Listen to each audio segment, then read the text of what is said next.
All right, we're back. We are back. Good to see you, Jared. Yeah, good to be back, man. Yeah. And welcome back to the States. Yeah, You're fresh off the European tour. yes, I am. Yeah, I went from Amsterdam down to Basel, Switzerland, all the way down the Rhine, and got to stop about 9 days of different cities and different cultures. And but the highlight for sure was the Black Forest. That's where my people come from, and so it's just pretty cool to see that. But Nice. Nice. numerous cathedrals and castles and stuff. So I, I like the idea of the European tour. It sounds like you're with a band. yeah, exactly. Yeah. It's about as tiring for sure. I'm sure. Yeah, I'm sure. Right. Life on the road, right? Exactly. Okay. So we talked about we might now initiate episodes just by talking about what we're personally reading. Yep. Okay. All right. Yeah. So what are you reading, Jared? So I actually have two. I just got both of these actually a couple days ago, but the first one is Anti-Fragile from Nassim Nicholas Taleb, I think is how you say his last name, which is just a very interesting kind of how often we think we're fragile and whenever it comes to chaos, but actually chaos is good for us sometimes. So I think that's pretty interesting.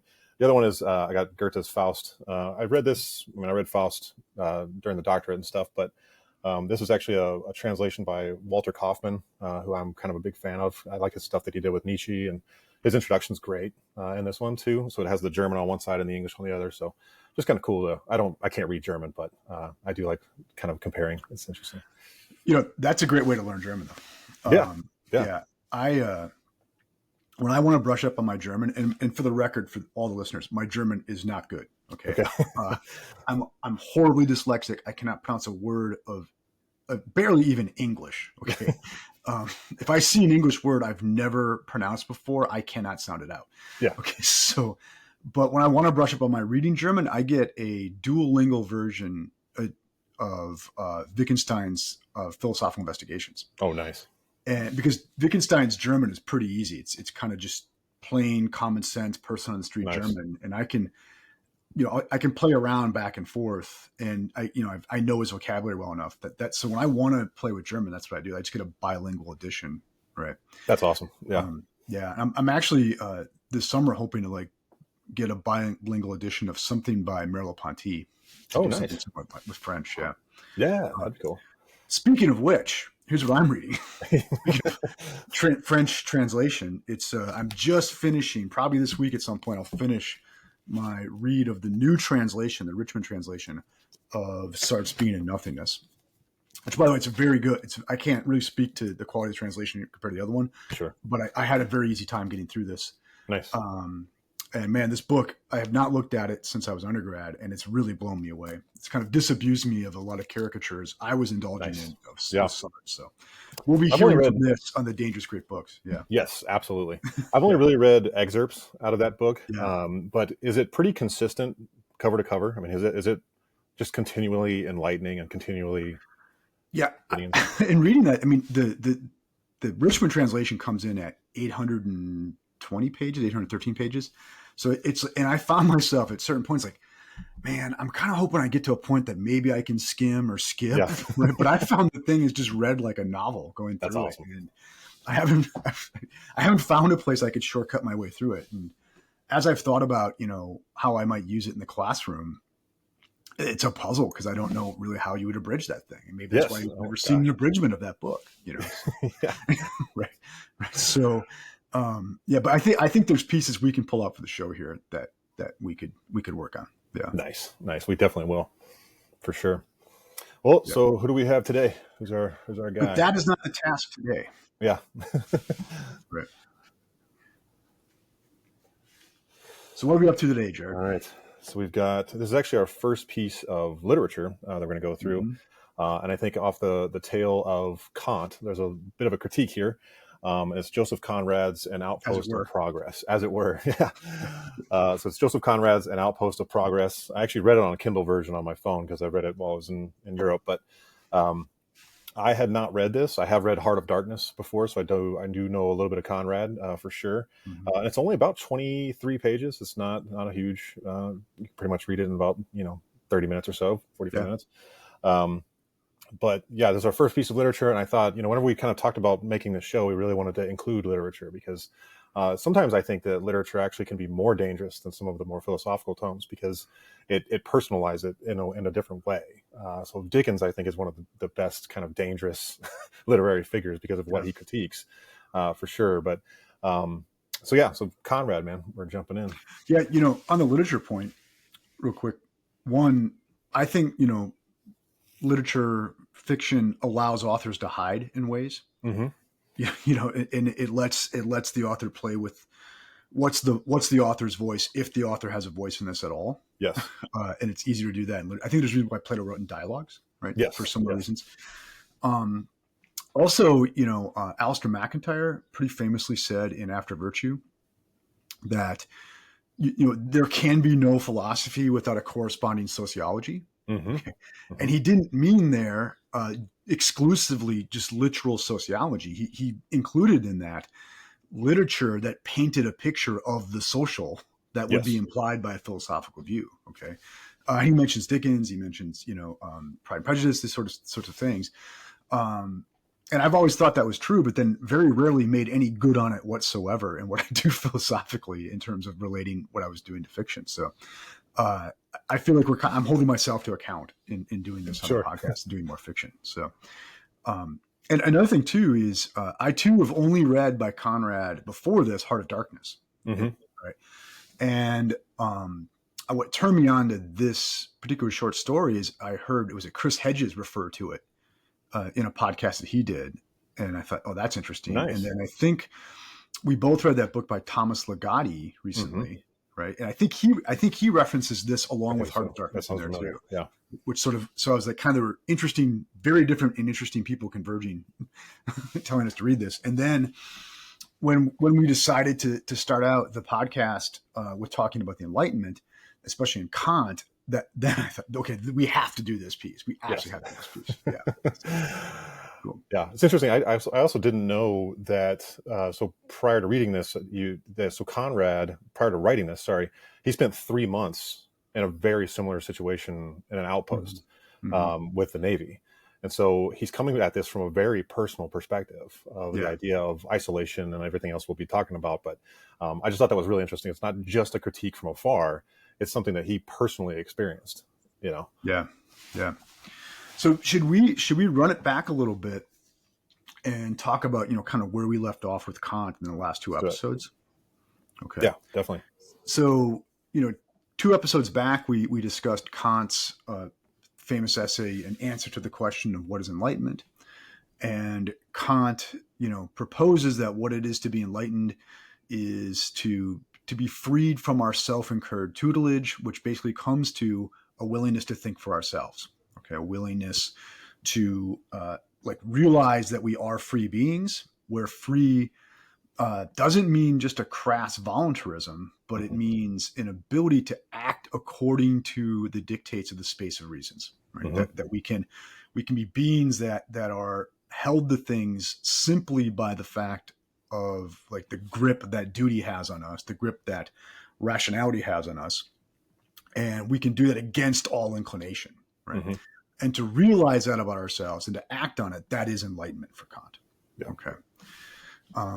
And then in the follow-up that we looked at, which was, Kant's essay on cosmopolitan history, Kant goes from, talking about enlightenment mainly in the microcosm of the human individual, but to some degree, he's doing some politics in the first essay. But in the second essay, he's talking global geopolitical things here. In that he's saying, well, given that humans are capable of enlightenment, we're capable of rationality, he has this teleological sense of nature that if we're capable of it, then it can be realized and will be realized. And he thinks that ultimately there can't really be enlightenment in the individual unless there's enlightenment in the commons surrounding the individual, but there can't be enlightenment in the limited political scheme until there's enlightenment globally. So then Kant eventually says that, well, then it is inevitable that there will be global enlightenment, that we will treat ourselves as kings in a kingdom of kings, as everyone will treat us that, and then eventually the nation states will treat each other as sovereigns in a sovereignty of sovereigns or something like that, right?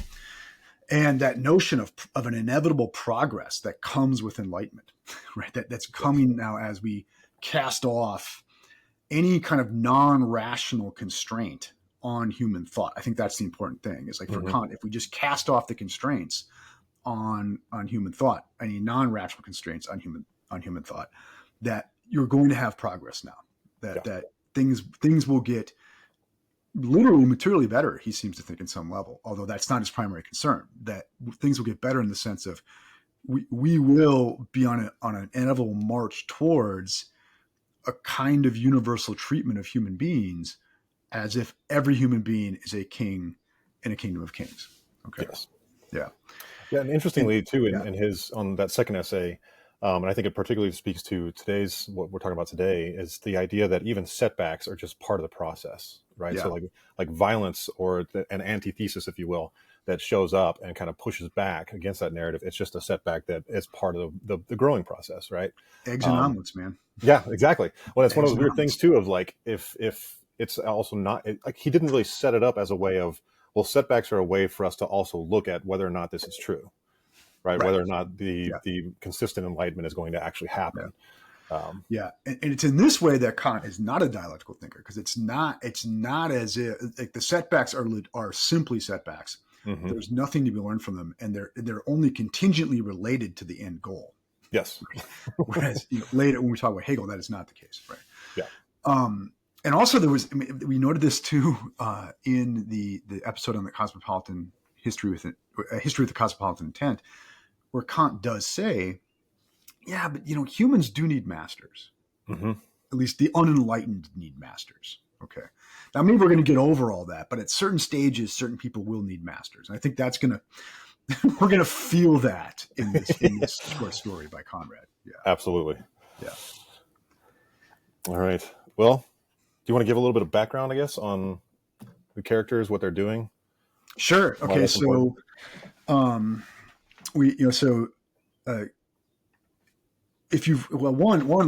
let's note, spoiler alert coming. Okay. So we're not going to attempt in any way to act as if we're setting you up to read this. We're doing this. Assuming you did. Yeah. We're assuming you did. And so you can Google this thing. It's available free online. We would highly recommend that you take maybe the half hour to read it before you listen to us ruin it for you. Okay. Yeah. All right. So spoiler alert. All right. There is, by the way, on YouTube, a short film version of it too. Oh, nice. I didn't know that. Yeah. Yeah. I didn't watch it. But I watched like the first 5 minutes. It looked pretty well done. So nice. Okay. So if you must, go to YouTube and watch it. There you go. Right. So what we have is, so what do we have? We have three main characters, right? We have, and I'm going to botch the pronunciations here. They're Dutch, right? Yes. Or are they Belgian? I thought they were Dutch. I think they're Dutch. Yeah. Yeah, because it's a Dutch outpost. Yeah, it's interesting too. Like today we think of the Dutch and the Belgians as sort of like these great wimps of Europe, right? Yeah. Not true. No. not for a long true. time. Yeah. Go back a couple hundred years, and no, not true. Yeah. Exactly. Okay. So on the one hand, we have if I'm botching the pronunciation, Jared, correct me, but I go Kayerts. I said Kayerts. Yeah. Kayerts. Yeah. Who's the chief of this outpost? So they're in an outpost. It looks like kind of at the mouth of a river, right? In Africa. And they're working for, one of these trading companies. It's an ivory trading company. And the guy who's been put in charge, the chief, is Kayerts, okay, who we are told off the bat is short and fat. Okay. Yes. And then we have Collier. Yeah. All right. And Collier is the assistant, who was tall with a large head and a very broad trunk. Okay. Interesting. It's kind of this Laurel and Hardy pair. Okay? Yes. Yeah. And I think there's a kind of an intent of a comedic for feel, sure, initially, an ironic comedic feel. Yeah. And then the third main character is Makola, okay, who's African. And he's sort of, he's an African who works for the company, right? And he's kind of their local handler. Okay. So these two guys have been dropped off. We're told that their superior has a low view of them. He drops them off. He's like, well, I don't know about these jokers. He's gonna I'll have to come deal with him back for and 6 months. Yeah. yeah, I'll leave him here for 6 months and see what they come up with. Okay, so basically their job is just to hang out, if I'm understanding this correctly. And when Aboriginal people come by who have ivory to trade to make a deal for it. Mm-hmm. Okay, all right. So lots of idle time on their hands. Okay, they also have what they initially want to think of as free employees of the corporation, but are really not that at all. There's a number of Africans who are there on the plantation, right, Mm-hmm. on the site with them, who are there to maintain it, right. Yeah. And we're told that they were told that they were coming on board for 6 months, and they've been there for 2 years. Okay, so Mm-hmm. basically, there's and I think it's important for the story is they have a surface story that this is all being done under like perfectly fair capitalist conditions. These people have contracted to labor and we're paying them, et cetera, et cetera. But really, at the outset, these are indentured servants. Yeah. Yeah. Okay. Yeah. Because they can't leave. So they can't leave. Yeah. Right. They were contracted for 6 months. They've been there for 2 years. They're there. Okay. All right. All right. Now, right off the bat, what I find interesting, well, one of the things I find interesting. So I'm on in my version. I'm literally just on page 3 here. We're told, I'm going to quote here from the text for a second. Mm-hmm. Quote, under a tall cross, much out of perpendicular, slept the man who had seen the beginning of all this, who had planned, who had watched the construction of this outpost of progress. Okay. So note, the founder of the outpost of progress is dead and buried under a crooked, dilapidated cross. Okay. All right, that's how we begin the story. So you have these two jokers who've been left as outpost of progress. As you read pretty clearly, it's a sham in many ways in terms of the surface story. Like it's supposed to be free trade, but it's really sort of indentured servitude and slavery is going on here. And we're told the founder of it is dead and buried under a shoddy cross. Okay. Yes. Thoughts on that, Jerry? Yeah, I mean, I definitely think, right off the bat, the fact that he calls it the outpost of progress, right? The fact that they're bringing civilization to an uncivilized people, that's sort of like the shiny veneer over what's really going on, right? And that these enlightened Westerners show up to this uncivilized place and basically, bring in people into indentured servitude, but try to quote unquote treat them well or whatever. You know, it's a critique, I think, of the idea of progress, the whole idea of civilization right off the bat, right? That the first guy that's out here is dead and buried, and these jokers show up. And actually, I think their captain did have expectations for this to grow into some kind of more Western types of civilization, but these two guys are so lazy, they don't do anything. They just lay around and decide to just wait for the ivory to show up. And oftentimes, too, and it's not necessarily in here, but what happens in a lot of these situations is that they show up with a new economic system, and it totally destroys the current economic realities for the locals. Right. Like the ivory trade hurt a lot of farmers, because all of a sudden now you've got these guys that were farming now just going out and hunting elephants. Right. Exactly. So it screws up a lot of the current social economic realities for the people. You have lost skills there. You have like the land falls into disrepair, et cetera, right? Yes. To skip ahead a little bit, but well on in the story, Collier says, quoting Conrad, this is on page 8 in my version. Collier said one evening, waving his hand about, quote, "In 100 years, there will perhaps be a town here, quays and warehouses and barracks and billiard rooms, civilization, my boy, and virtue and all," end quote. Okay, so think of it. So I think there's a great irony there. So on the one hand, it's going to be civilization, commerce and gambling. Yes. Virtue. Exactly. So we're seeing like what's being brought here. Like, okay, maybe we're bringing Western virtues, but we're bringing Western vices too. Yes. with this, right? And it says Collier seemingly non-ironically at that point in the story. Yes. Okay. Another thing too about the bit about the founder being dead, I'm getting kind of a Nietzschean, and I'm not claiming there's any actual connection here with Conrad and Nietzsche, but this sort of Nietzschean God is dead thing going on there.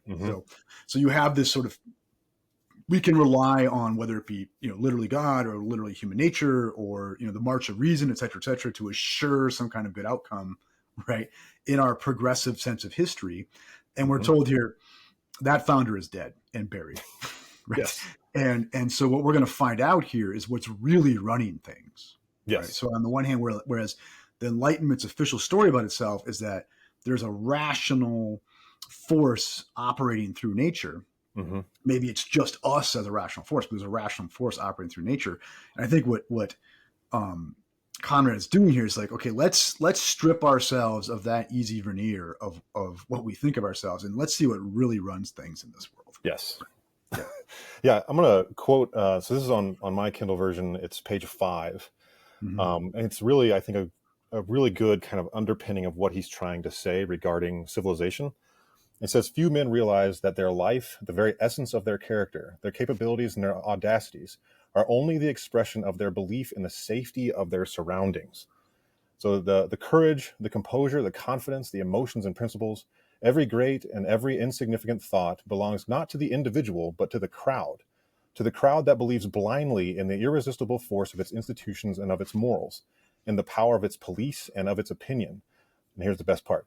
But the contact with pure, unmitigated savagery, with primitive nature and primitive man, brings sudden and profound trouble into the heart. Right.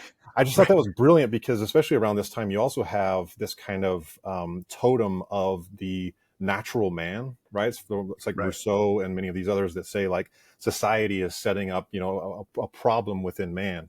And what he's saying right here is that, well, the only way that we can actually live in a society is if we trust the safety of the surroundings that are there. It's like we trust the police will stop the bad guys. We can trust this stuff. But if you actually go into these areas not expecting the danger that's in there or the chaos that's potentially in there, it's going to destroy a lot of what you think are your morals, a lot of what you think are your better opinions. You can be the most enlightened person, but then you go out into this unsafe area where there's killers waiting to harm you. You're probably not too concerned with exactly. Thinking of yourself as an enlightened person. Like it's just I don't know if you can see, but that same passage I highlighted in my note. Think for yourself. Yeah. Can I just continue on right where you left off there?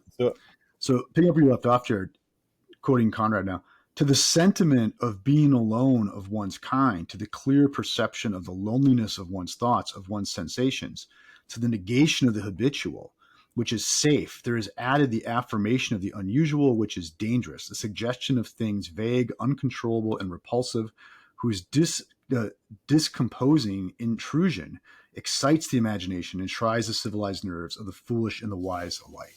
Okay.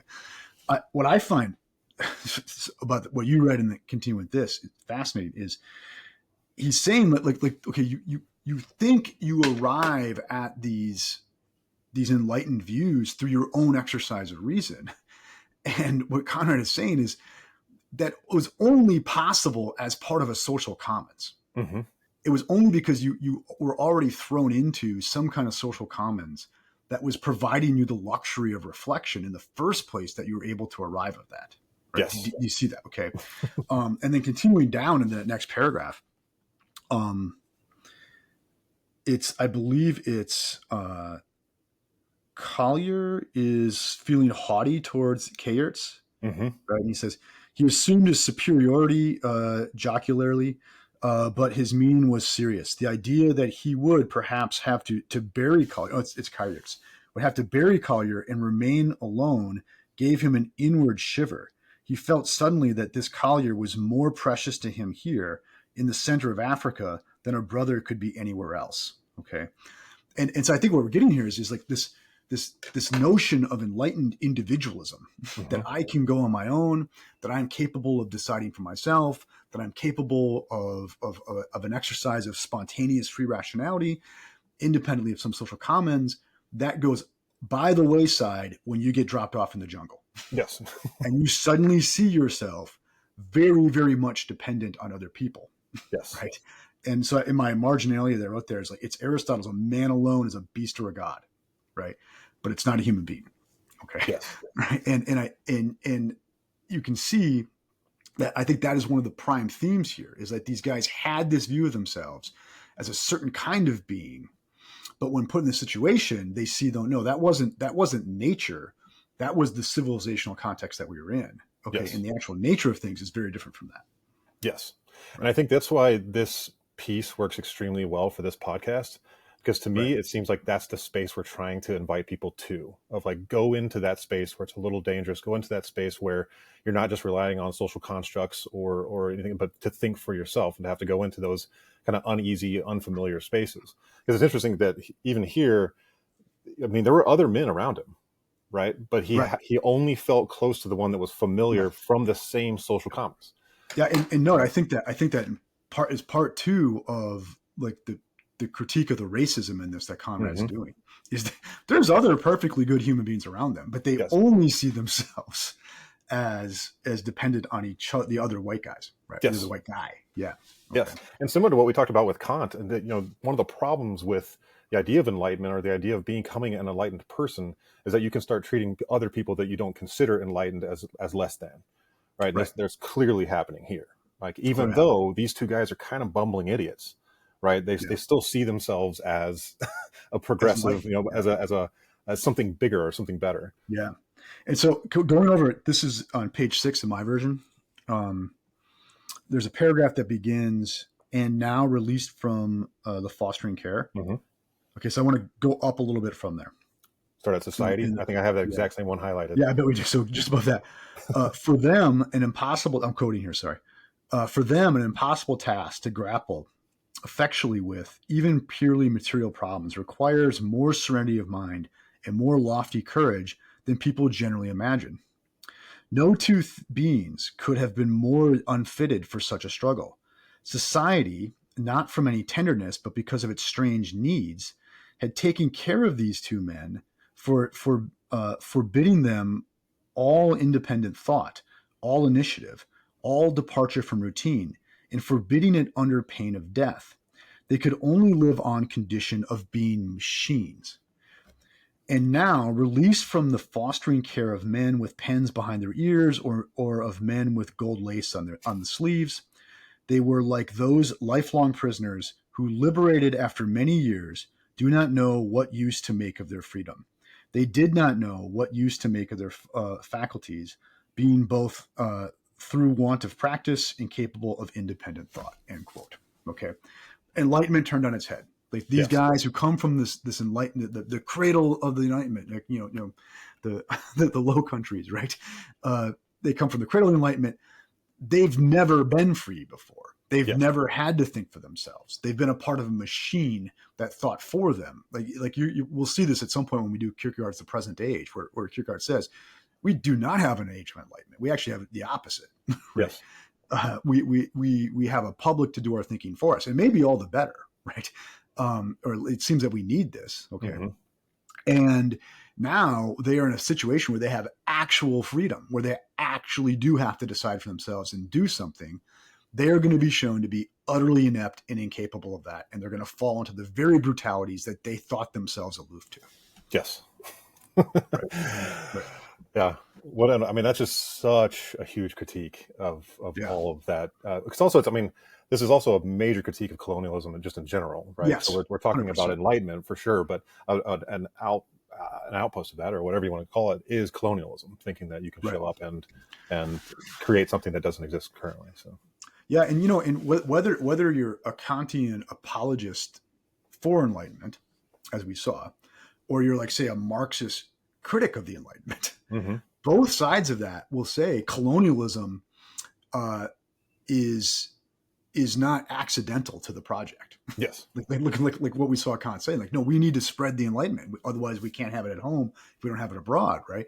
That there's the colonialist project, the bringing enlightenment elsewhere, is not accidental to enlightenment. Mm-hmm. Okay.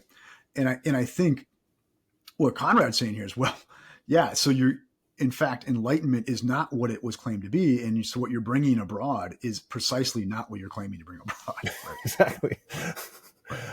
Yeah, it reminds me of, I forgot the name of the show. We just watched a show about the Mormon expansion over into Utah. Mm-hmm. And the constant use of course, in this one, it's much more of like the intellectual enlightenment and the ideas that came out of that. But for them, it was God has placed us on this mission. So anyone in the way of that is now, fighting against God himself, basically. And so you end up with a colonialism that is now at the level of, I'm willing to kill if need be for people that are in my way, because this is God's mission too. Right. So you end up with this weird mix of religion and enlightenment, as well as colonialism. And whether, and whether it's a secularized Christianity or it's literally Christianity, look, we've come here to do the good work. We've come here to bring about the teleological end of history that we say it's all been moving towards, right? Exactly. And billiards halls, right? So, right? Yeah. Right. Okay. Yeah. Can I do one more passage? Just all right. So I'm over here it's still on page 6 of my version. There's a little paragraph that begins, they lived like blind men in a large room. Okay. Then just above that, I keep doing that to you, sorry. Quoting Conrad now. But the two men got on well together in the fellowship of their stupidity and laziness. Together they did nothing, absolutely nothing, and enjoyed the sense of the idleness for which they were paid. And in time they came to feel something resembling affection for one another. They lived like blind men in a large room, aware only of what came in contact with them, and of that only imperfectly, but unable to see the general aspect of things. The river, the forest, all the great land throbbing with life were like a great emptiness. End quote. Okay. So I think you can see the illusion. They're in this outpost of progress, this outpost of the Enlightenment. Okay. They are utterly idle and lazy there. Well, meanwhile, these Africans are they're keeping the jungle back, literally laboring every day to keep the jungle back from retaking this land. Okay. Yes. And they're missing it. They are utterly missing the vitality, the kind of will to power throbbing of nature around them. Okay. Both in its grandeur and its utter threat. Yes. They're not seeing it. Okay. And once again, you can see, I think what Conrad's doing here is civilization in Conrad's view. We can agree or disagree here on this, right? But civilization in Conrad's view, it's a piece of theater, right? It's masking. We saw this in Freud, right? It's masking the real inner reality of things, right? Which is far, far different than our official stories about ourselves. Yes. Right. Yeah, it's interesting because for someone who was put on, in this situation, a mission to cultivate this area, and they still, in their own minds, have a narrative of what they're doing there, even though they're lazy, right? The narrative in their own head is strong enough for them to say, well, this is good. This is what we're here to do. But they're actually not accomplishing anything. Right. But they live off that narrative in their head. Right. Right. Exactly. Okay. Is there anywhere you want to go next? So at this point, really, our two main characters are just kind of living day in and day out. They start having a couple of run-ins with locals. There's a couple times where this other tribe shows up and they don't really talk to them, but the other tribe is just kind of looking around and meets with Makola and kind of just starts kind of poking around, wondering what really is going on here? What stuff do they actually have? And then they leave, and you can kind of hear them on the other side of the river, having their parties or whatever it might be. The occasional gunshot they're hearing. You can hear gunshots. Yep. Yeah. And so you start to kind of think, the danger's kind of approaching. It's getting a little bit closer, but yet our two main characters are just kind of so lost on thinking well, everybody wants us to be here. So why would they potentially be a threat? And they note that this kind of roving band, they're not they're African, but they're not from this vicinity. Different tribe, yeah. They have a bunch of ivory. Yes. They have a lot of ivory, which, that's what we're here to do, is get that ivory. And Makola agrees to negotiate with them for it. And he comes to some deal. Okay. And then they show up with the ivory, they get the ivory, and the next morning, what happens? All of the African employees are gone. Okay. They're gone. Okay. Yeah. And so our boys here, Kayerts and Collier, suddenly realize, supposedly for the first time, that they just inadvertently engaged in the slave trade, right? Right. Yes. They're rather distressed by this. Oh my gosh, we're slavers. How could this be? Okay. as if this wasn't bloody obvious from the beginning. Exactly. Like these men were your slaves and you traded them, right? Like Yes. you can see, like they are disabused now of their illusions of enlightenment, Mm-hmm. right? Like that's what's happened. I think is that they are now looking the real in the face for the first time, right? Yes. I mean, it's been there all along, right? But and think of like these the presence of these employees, quote unquote, is what kept the jungle back, Mm-hmm. right? Mm-hmm. They maintained the illusion for them that they were not, in fact, themselves just one more beast in the jungle preying on other human beings, right? Yes. And so now they're gone. There's nothing to keep the jungle back, and now they have to realize they too are predatory animals in the jungle, Mm-hmm. right? And they have been all along. Like Yes. that's the distressing thing there. Yeah, the notes of the danger of isolation is interesting Mm-hmm. here too, because even Yeah. just the idea of having those men, even though they probably considered them less than themselves, but there was still another human being around, and so now all of a sudden it's like, now it's just me and this other guy, and we got nothing to protect us. We have nothing to, like, we don't know how to do what they were doing because we weren't even Yeah. paying attention. Yeah. So civilization is going to live or die with us, what we call civilization, at least, Yeah. the two characters. And so now all of that is 100% on them.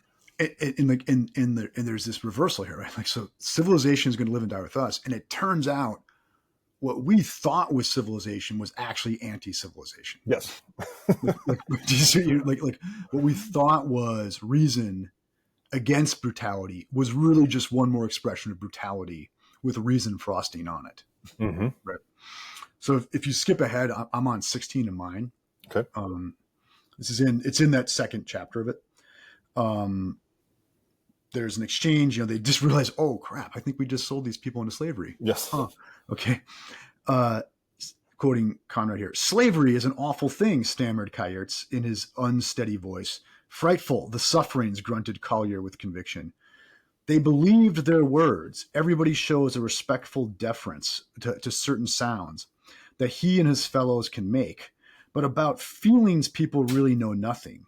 We talk with indignation or enthusiasm. We talk about oppression, cruelty, crime, devotion, self-sacrifice, virtue, and we know nothing real beyond the words. Nobody knows what suffering or sacrifice mean except perhaps the victims of the mysterious purpose of these illusions, right? And I love that, the mysterious purpose of these illusions, right? So these words mask a deeper purpose. Okay, mm-hmm. I think what Conrad, in his like very cynical view of things, is saying is this whole talk of progress, enlightenment, the march of history. It's an ideological masking of a deeper purpose, which is this will to power. Right. Yes. Right. Yeah, absolutely. I love, though, too, that he's getting into kind of the psychological aspect of this, because he's mm-hmm. talking about how so often as humans we project these things that we think are real, right? But they're just words most often.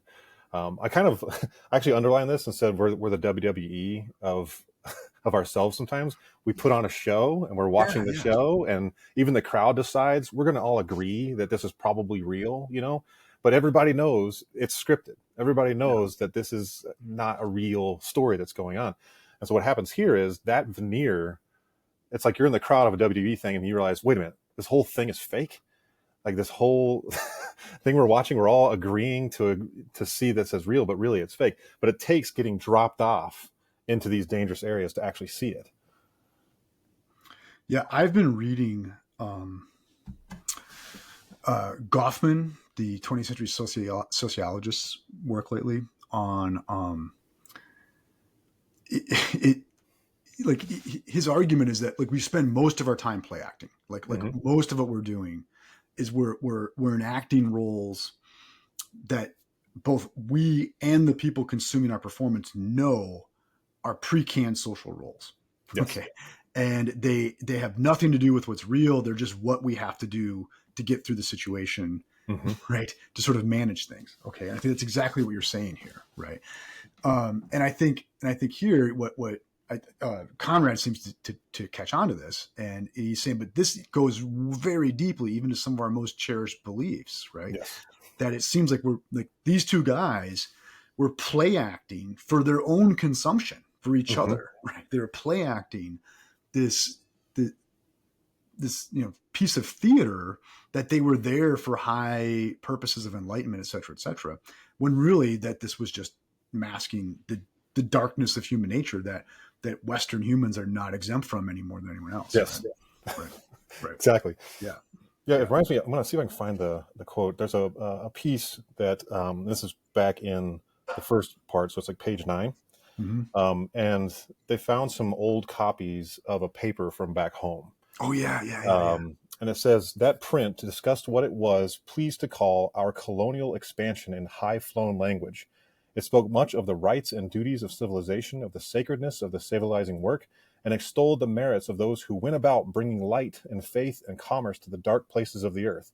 Collier and Coyarts read, wondered, and began to think better of themselves. Yeah, and then that next paragraph is when they go into, and hey, we were going to build a civilization here, including billiards halls. Yep. Exactly.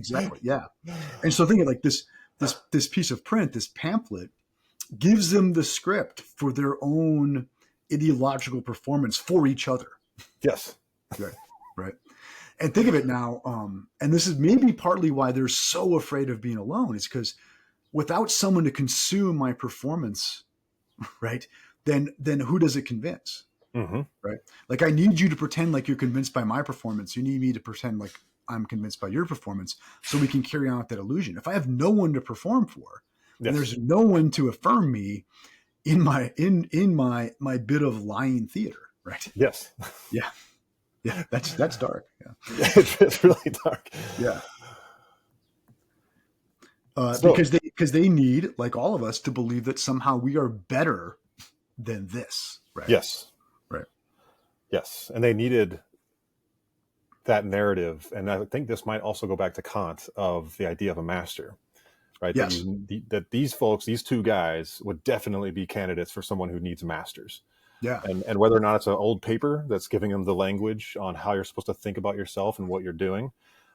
Because if they woke up to the realities of kind of the gross stuff that they're actually doing, that's what sends them into deep depression. Yeah. Right. It puts them up against each other eventually. Yeah. Right. Yeah. That's where we're going.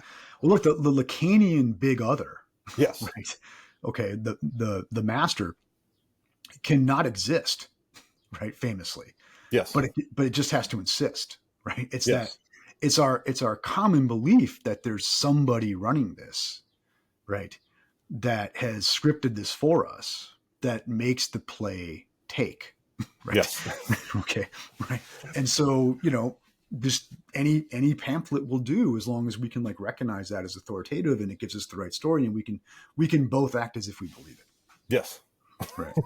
Right. And meanwhile, we've unwittingly supposedly been involved in the slave trade. Yep. Right. Exactly. So you go, if you go on page 16.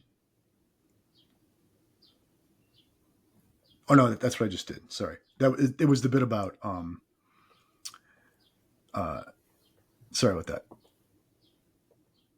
Nobody knows the suffering or sacrifice, what suffering or sacrifice mean, except perhaps the victims of the mysterious purpose of these illusions. Sorry about that. Okay.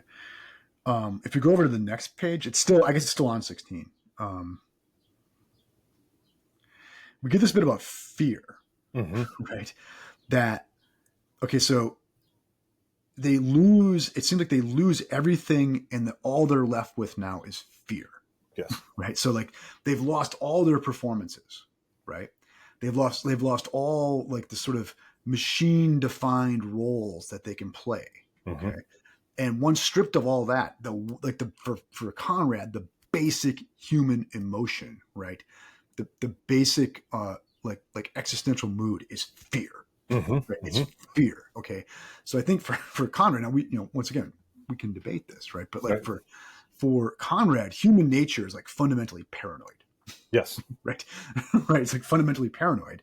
And such that if we strip away all the illusions of civilization, okay, and we're not embedded in nature the way I think he seems to think like non-Westerners are, Hmm. then all you're left with is this overriding fear and paranoia.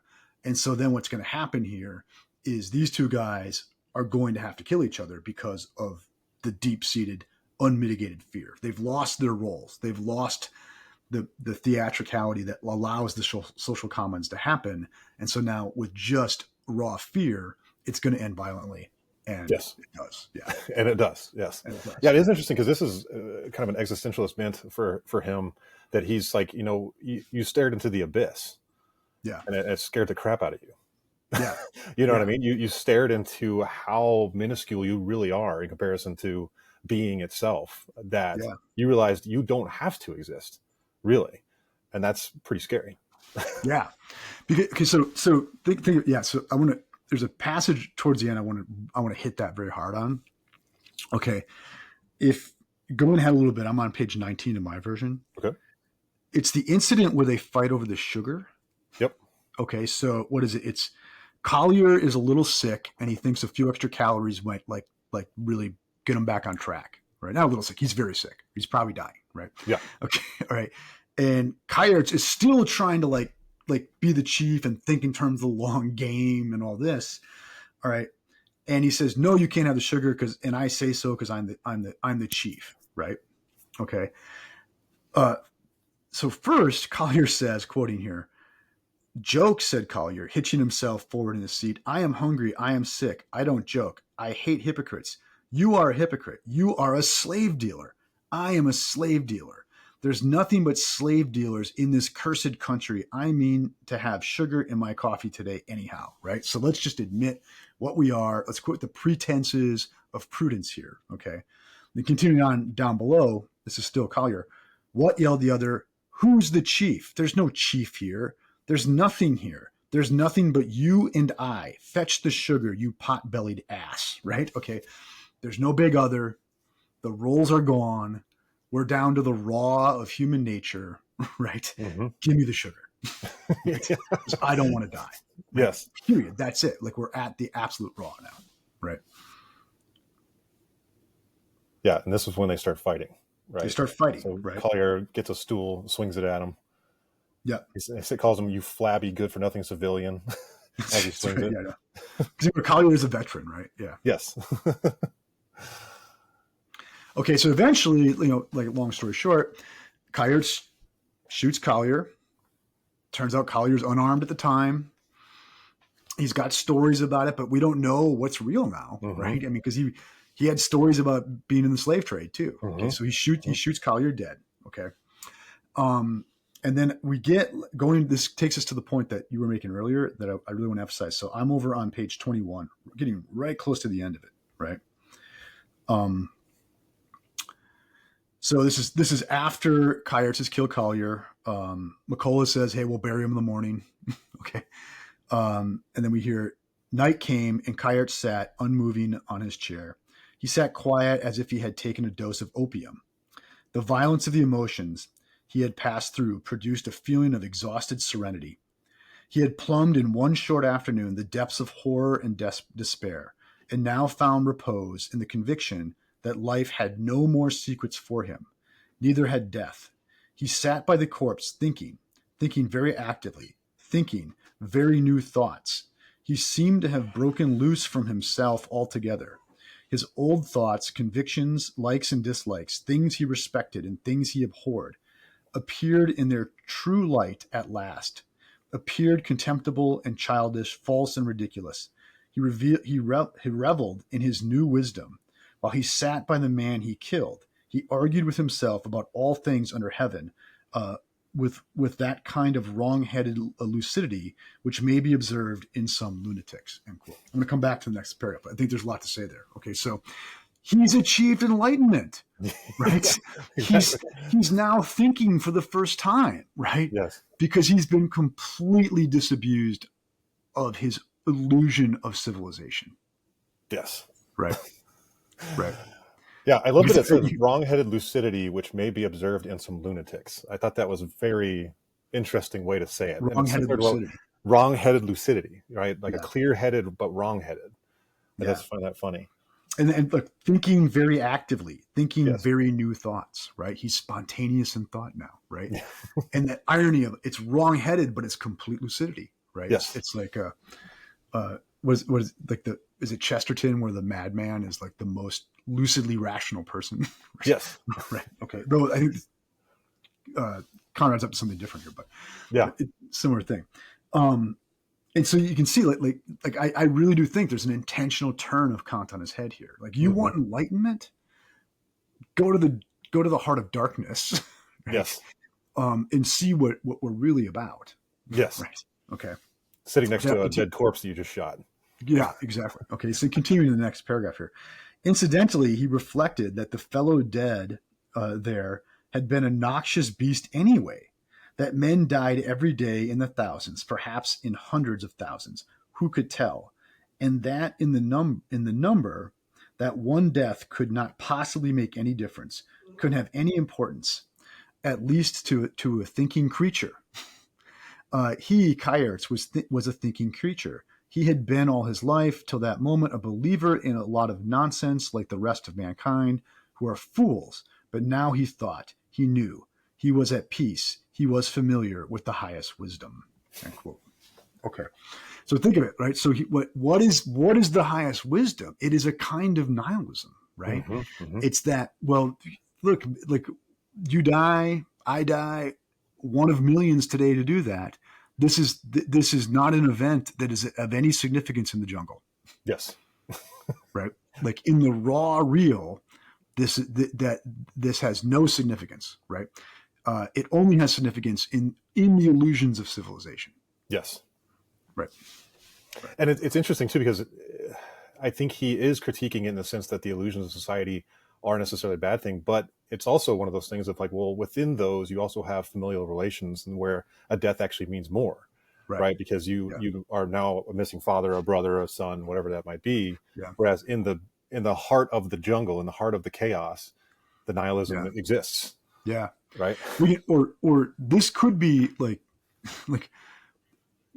this is Conrad's liability, right? Is he seems to assume that something like filial love is foreign to human nature, Hmm. right? Hmm. Okay, and I just think we just experientially we know better than that, and I think now anthropologically and there's a lot of evidence to see that no, actually we're pretty darn social, Yeah. we're pretty darn cooperative. Okay, Exactly. that he's missed. So I think in some ways one wonders, is Conrad himself badly infected by the kind of enlightened capitalism Mm, that he's yeah, critiquing here, right? very possible. That he might be a symptom of the very thing that he's critiquing.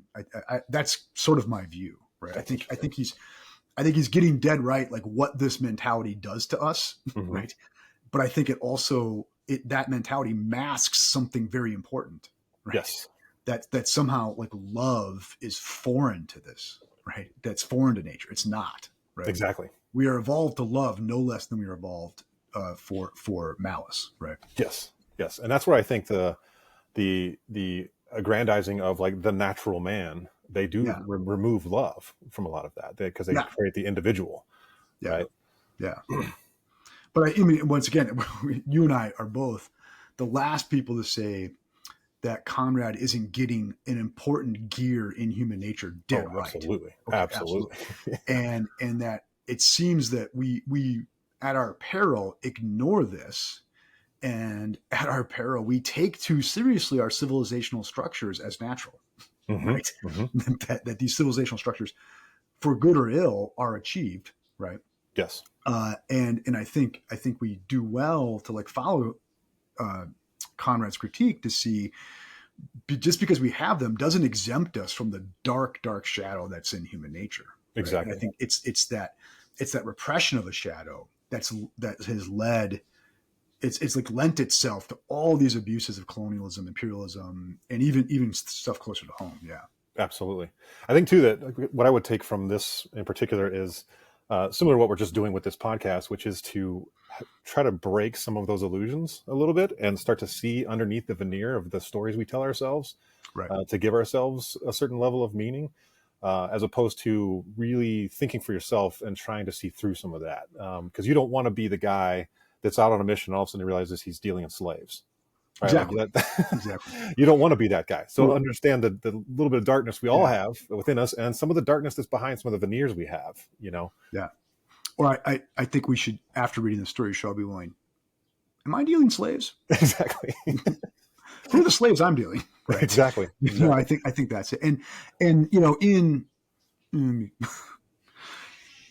the milieu that you and I are in many ways, those are not really welcomed questions. Right. Right. Okay. And I think we are trying to do our part to make sure that possibility gets raised. Right. Yes. Yeah. Well, I think we're both convicted of the fact that it's better to know the truth, even if it's a little dark, than to live in the illusions. Maybe not everybody can do it or wants to do it, but it's still, I think, a better life. Yeah. I mean, look, and here, giving the devil's due, right? I can think of few paragraphs I agree with more thoroughgoingly than the first paragraph of Kant's in answer to a question of what is enlightenment. Right? What is it to be enlightened? It's to graduate from your self-incurred tutelage. It's to dare to think for yourself, et cetera, et cetera. Now, what counts for that? That's the question. Yes. Okay. And I think Conrad is full-heartedly agreeing here with Kant. Yes, enlightenment, think for yourself, though he's got a very different view of what counts for that. Okay? Yes. And for me, kind of my life's project as a philosopher, as a student of human nature and psychology and all that, it's that question. It's like, okay, yeah, that it would be great to be enlightened, but what the hell counts for it? Right. And what are the pitfalls of the various versions of it? Right. Exactly. Anything else? Anything last No, thoughts on Conrad, man? I think we've made enough trouble for ourselves. Yeah. Exactly. No, a great episode, man. I think we will definitely, I'm sure our next couple episodes will be more philosophical works again, but we will jump into literature very regularly. And again, we're making this show in a very readable fashion. So if you haven't read this essay and want to go do it now, again, it's like 23 pages, so it's not much at all. So go read this thing. Yeah. Yep. As usual, like, subscribe, Excellent. Send it to your friends. We'd love to hear from you if you want to comment on YouTube or anywhere else. Pound that like button like it owed you money, man. Exactly. Let it have it. So, exactly. So good. All right. Good. Well, this is the Great Dangerous Books podcast, and we'll see you all next time. Thanks, Jared. All right, see ya.